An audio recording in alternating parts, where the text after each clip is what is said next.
Today's video is simple. Alabama took 5 sacks against Arkansas, and I know some of the commentary continues to be around whether or not Jalen Milroe is causing some of these sacks, and sure, he does hold on to the ball too long at a time, and that will lead to some sacks.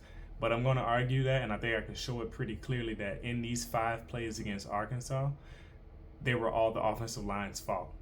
So let's jump right into it. The first sack came in the first quarter, 7 minutes, 44 seconds left, second down and 5, right? So on this play, Alabama's in 12 personnel, 1 running back, 2 tight ends. Both tight ends are set to the right side of the line of scrimmage, meaning that Arkansas is going to rush against Alabama's 5 offensive linemen, plus the running back, right?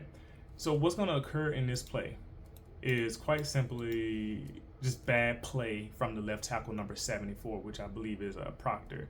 So Alabama's going to have 5 people blocking. Arkansas is only rushing 4. Number 40, or who's a really good pass rusher apparently, what he does is he kind of takes the freshman left tackle to school on this play. Jalen Milroe takes a snap. He takes his 2 drops back. He's at the right drop leverage here. He didn't go back too far. Like, he wasn't too shallow. He wasn't too deep. Like, he stepped up even. He took a couple of shuffle steps up in the pocket, like he's supposed to. He's still in the pocket here. But if you notice, number 74, man, like, let's look at his whole play. His steps are a little bit too choppy and a little bit too weak. He's kind of chopping his feet a little bit. His hands are very low. So, like, when your offensive lineman's hands are low, they can easily get, like, smacked down. The defensive player has a lot more room to just really maneuver and get into him. So what happens is that number 40, when he comes up, he chops his feet. He's setting up 74 to kind of try to engage him, but 40's keeping his distance, and he makes a move to get to the outside. 74 then tries to whip his arms around and catch 40. 40 easily, and I mean easily, evades the hand placement of 74. So basically 74 didn't do anything to stop 40's momentum or to stop him from bending around 74's left side of his body, which makes for an easy bend and curve to the quarterback. So Jalen Milroe is expecting 74 to push 40 up the field like the right tackle number 65 did. Number 65 has this guy blocked very well on this play and pushed up the field, whereas 74 lets 40 get an easy bend toward the quarterback. So if you look at the play, 40 just, like, he doesn't even have to do anything special with his hands. He doesn't do a J.J. Watt, T.J. Watt, special Aaron Donald, karate, martial arts moves to, like, swat the hands down. He literally gets up on 74 and just knocks his hands down. That's not the type of play you need to make when you're a left tackle. So, and this is something that's correctable. It's not that 74 isn't talented. He is. But as an offensive lineman, you cannot get beat this easily when your quarterback is expecting to throw the ball a little bit further downfield on a more developing route. So, like I said, easy sack for 40 on this play. And the reason why I spent so much time to break this down and show it to you on this first play is that this happened over and over again, no matter who was at left tackle, on all 5 plays. And if you think I am not being honest with that, well, let's just show it to you, right? So on the next play, here we are, like 2nd and 8, 12 minutes, 38 seconds left in the second quarter. So Alabama's running, this is like 11 personnel, 1 running back, 1 tight end, which means there'll be 3 wide receivers.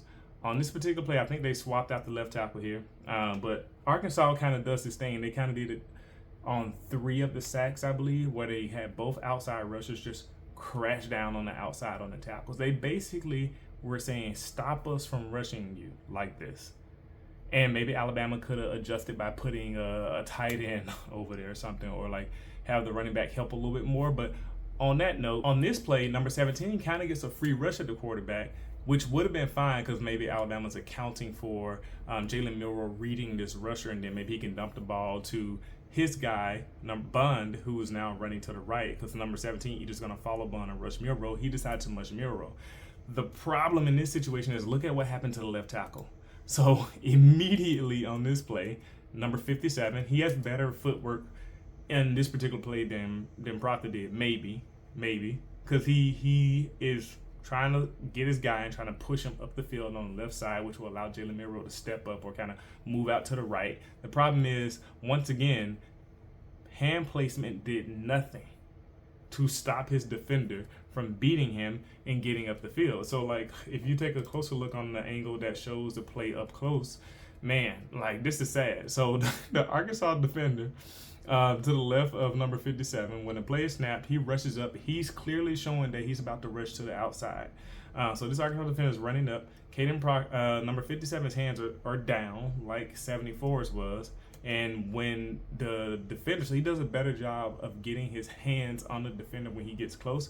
He has them high, he has them in the shoulder pad area, but they're too far on the outside. He doesn't really have control. When you're offensive lineman, you kind of want to get more on the inside, depending on your technique. Because I know in the NFL, they kind of do like that hugging technique sometimes, that Green Bay tackle kind of did a few seasons ago. But in this particular case, he doesn't really have strong hand placement on this guy because the defender continues to rush to the outside and runs right through that hand placement. Usually if your tackle is very strong, you can stop that guy right in his tracks. Like DJ Fluker, when he played at Alabama, he was so strong that if he got his hands on you, that was it. There was nothing you could do about it. And that same thing with, like, if you think about a guy like Tyron Smith with the Cowboys in his prime, if Tyron Smith got you, that was it. Like, 'cause he's so athletic, like when he's in front of you, there's nothing you can do. In this particular case, 57 got his hands on this Arkansas defender, and it's almost like it didn't matter. Like the defender ripped through that. He did the arm where you hook. So defenders are taught to kind of hook the offensive lineman's arm and get low and rip it straight up. So now that there's no placement on him anymore, he gets bend, comes right around. Jalen Milroe now has to think about this pressure that's coming to his left. He has to avoid this now because he's going to get sacked. But at the same time, like I said at the beginning of the play, Arkansas number 17 now has a free rush at Jalen Milroe. He decides to rush Milroe because he knows that rush is coming from the other side, meaning that Jalen Milroe, if his pass protection was correct on the left side, then he would have been able to read number 17 rushing him, and he would have been able to get the dump off to Bond, who's running toward the right in the flat. That's where that play is supposed to be designed. You leave the free guy to rush, or whoever he's playing to read him, right? Jalen Milroe was either going to run probably or dump it off to Bond. The issue is this plays got disrupted because number 57 didn't block correctly. He just got beat. Sometimes your guys just get beat, and number 57 just got beat. And I don't know if there's much more I can say on that besides breaking down this hand placement and maybe his footwork a little bit better. But I don't know why his play was so poor in this situation. I think if you continue to watch, right, I think maybe he was worried that the guy will maybe cut back inside, but you have help inside. It's just hard to say. There's just so many things that could have been different here with how he played this. His hips were a little stiff. He stopped his movement. I think that's probably the biggest thing. He stopped moving his feet. When you're offensive lineman, your feet have to continue to move. His feet were stuck. So I said his feet might have been better than 74 in the previous play. I take that back. I don't think it was. He stopped moving. He kind of did 2 steps toward the left. The defender continued to rush to the outside. He stopped moving once he got his hands on him. When you're offensive lineman, you have to keep your feet moving even when you have your hands on the defender, and that's not what occurred on this play. So once again, these are 2 plays in a row. Jalen Milroe did not cause these sacks. The offensive linemen were clearly just beat. Now let me show you on the next one here, man, and this one's going to involve the running back number 22. I think this is a freshman. He's in pass protection here, so they tried to give Jalen Milroe a little bit more help. It still didn't work because the pass protection broke down again. So it's the second quarter, 1 minute, 16 seconds left, 1st and 10, 11 personnel, 1 running back, 1 tight end, 3 wide receivers. Arkansas is going to do a very similar rushing scheme here. Once again, they're only rushing 4. Well, actually, this time they rushed 5. They actually sent the blitz. Number 28 is coming on the edge. And so look at number. Let's focus on 28 first. So when the ball snapped, Jalen Milroe's looking to his left. The running back stays in for pass protection. So normally your running back is supposed to catch the blitzing DB, block him, hold him up, protect the quarterback.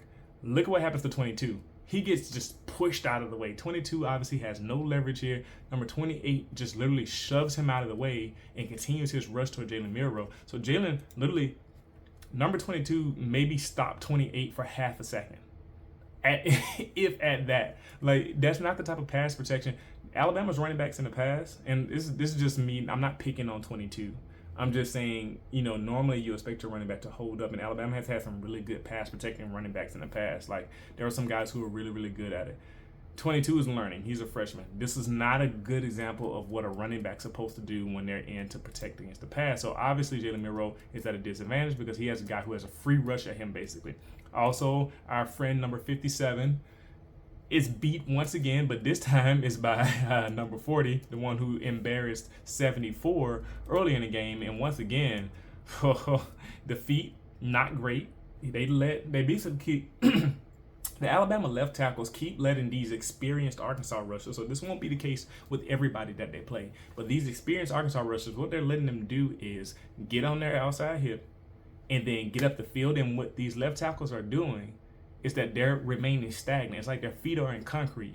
They stop moving once the defender gets lateral with them, and then they try to put their hands on them. But at that point, the defender has an angle to where they can bend. So these defenders have good bend, and they're just smacking down, throwing down. They're not doing anything special. Like I said, it's not TJ Watt, it's not JJ Watt. They're not doing an amazing technical throwing away of the hands and like flipping hands around with special moves, judo, none of that. They're literally just swiping the hands down and continuing to rush up the field. And 40 is also really good. I think some NFL draft evaluators are probably looking at him even closer now after this game, because if you notice toward the end of this play, look at how he's almost parallel with the ground as he's coming at Jalen Milroe for the sack. To bend like that is actually really impressive. He has a lot of talent in him.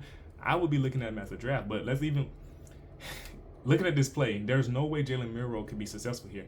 Maybe you can argue that very quickly try to just throw the ball out to Nyblack right in front of you, but at that point, like, he literally had snapped the ball. It'd been like a second and a half at most, and he's looking to the left on his first read, and by that time the running back's already beat, and number 28 is reaching out to grab him before he even gets a chance to move his head. Number 28 is reaching out to grab him. Number 57, the left tackle, is on the ground, and 40 is coming in for the sack. I don't know what you expect Jalen Milroe to do in that situation. So once again, poor pass protection, not Jalen Milroe's fault. Let's look at the fourth play. And this one is going to be the next play, actually, or like a play after the next one. Is 3rd and 16 now. 1 minute, 3 seconds left in the second quarter. Alabama was once again 11 personnel, 1 running back, 1 tight end, 3 wide receivers. Arkansas this time is going to rush 4. They rush 4. Alabama has 5. So Alabama keeps having 5 protectors. And this play is a little bit different because I'm positive this is a designed run. If you look at all the receivers, both receivers on the left side and a receiver on the right side, they all run out routes. The 2 receivers on the left run out routes to the left sideline. The 1 wide receiver on the right runs an out route to the right sideline. So they're making openings in the middle of the field. And if you look at number 56, the offensive lineman who's blocking, he moves forward, and then the running back, who's also in, runs straight through the middle.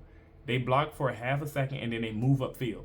So it's obviously intentional. This was not intended to be a run because the offensive lineman immediately ran up the field. If you run 3 yards past the line of scrimmage in college, that is a run play. Like, you can't throw the ball. So this is obviously an intended quarterback run, a quarterback power, a draw, whatever, up the middle. The issue is, look at what happened to number the left tackle, number 57 again, who's beaten inside this time. So he got beat on the outside so many times that he's now trying to cheat and stay on the outside. And number 40 just beats him on the inside too. And this is the crazy part. He shouldn't be beat inside. He has help on this play. If you look at the start of the play, the defensive tackle who's engaged by the left guard, first of all, he gets pushed by 56 and I guess is that number 62? I don't know. 52 on the Alabama's offensive line. 52 is the left guard. 56 helps out on the on that defensive tackle and then moves upfield. So technically, the left tackle has a little bit of help here to start out, right? He could afford to stay inside, force 40 to run up the field, because then that would clog up that gap that 40 was trying to do an inside rush on. And on this play where it's an intended run up the middle on a quarterback draw or quarterback power, that would help even if you don't block 40 well, if you force him to the outside, Jalen Milroe is going up the middle. So on this play, the one thing you cannot do is let the defender get inside of you for an inside move to impact the running play, the intended quarterback draw up the middle, be impacted by a defender going on the inside. And that's exactly what 57 let 40 do on this play. He literally got beat on the inside too easily. Jalen Milroe, as he's preparing to take off, literally doesn't have the time to take off now, and he gets drilled. So another hit by the way. He keeps taking hits. A lot of people keep saying he's not hurt. I'm not saying that he's hurt to the point where he can't play, but if you keep taking hits like this, these hits add up, and it does cause your body to break down a little bit over time, as we know from watching football over the years. They literally just do not execute the block the right way. So once again, I got to keep saying it, Jalen Milroe did not cause this play. He did not cause the sack on this play. And I guess I don't know if you can really call it a sack, but because I think this was an intended run. But either way, it's basically a sack because like it looked like it was a quarterback play. It's behind the line of scrimmage because the tackle didn't block appropriately. So once again, 4 straight plays where the guys just destroyed. So let's look at one more. We're gonna go into the fourth quarter now. One more sack. Alabama's up 24-13. It's 15 minutes left in the fourth quarter. To start the fourth quarter, 2nd and 10. Alabama is running 11 personnel, 1 running back, 1 tight end. The tight end is actually staying inside to help. So this is crazy. They're trying to adjust here. Actually, this might be 12 personnel. I think it's 2 tight ends. 1 tight end is going to run up the field for a pass. So it's just 12 personnel. 1 running back, 2 tight ends. 1 of the tight ends is running up the field. 1 tight end is staying in on the left side behind the left tackle, number 74. So they rotate 74 and 57 over and over and over again. 74 is back in the game. He has help this time. And if you may have guessed, they still get beat. So Jalen Milroe takes a snap. He does a little play action. Jace McClellan's in. So they have 2 additional pass protectors. Running back Jace McClellan and the tight end, which I think is Oots number 45. They're both in. Jace McClellan is helping the right tackle or the right guard who's moved out to the right. And Oots is supposed to be helping the left tackle who's blocking this guy out to the left. There's a problem here. If you notice, as soon as this play snap, why is 74 giving up the outside? You have help on the inside on this block. 74 is supposed to basically overcommit to the outside on this play so that his inside help can help him from double moves or like to cut back inside on the inside move, and they can double team the rusher on this play. Number 40 embarrasses 74 again. This is like I said, I never pick on players. I'm just showing you what went wrong here. He's supposed to trust that his inside guy is there. He's supposed to play the outside aggressively so that 40 will either run straight into his block on the outside and be pass protected well, or tries to come in the inside and get double teamed. He gave up the outside on a play where the coaches schemed this up so that he cannot give up the outside. So if you look at the play even from the other angle, right, look at it. Look at it, 74, feet are weak, feet are in concrete. He has to chop them better. He has to move them. He's not sliding well. He's not sliding. All offensive linemen, they're all sliding. He lets the outside guy do like the little jump step swipe move to the outside. And if you notice, you slow it down, the number 40 is pulling down 74's arm so that he can't get his hands on him as he's going to the outside, just getting beat by a more experienced rusher with the great bend and pass rush around the side. But if you notice, look at number 45 staying inside of the C gap the whole time, or this is the B gap in this case, the B gap the whole time, meaning that 74 should have played aggressively on the left side, let the rusher try to come back inside, and they would double team. He did not do that, and that created, once again, a sack situation. So quarterback goes down. That's not how you play this position when your coaches are trying to help you. They try to let you play one-on-one the whole game and block 40, block 28, block 17. You failed the whole time. They give you help and you still make the same mistake. And Nick Saban pointed this out in the press conference last week or earlier this week, that sometimes your guys just have to do what they're supposed to do and not get beat. Some of these cases, number 40, fantastic player, probably going to play in the NFL. They just got beat. On these other plays, failure of execution. Jalen Milroe could not have done anything to stop these guys from getting a sack when his offensive linemen literally just don't execute. So I don't know if you're seeing what I'm seeing, but I see it and I believe it. Let me know what you think. Leave your comments below. And do you think Alabama's going to get this corrected by the time end of the season? Like I said, I believe in 74. I believe in 57. I think they're very talented. They will get there. The issue is this is the type of mistakes they're making right now. And I want to reiterate that. I'm not one to bash on players. I don't think 74 and 57 are terrible players. I'm just saying that those are the types of things you have to correct. Hand placement. You got to slide. You got to move. and stop mis-executing. That's the play. That's it. Thank you for watching. See you next time.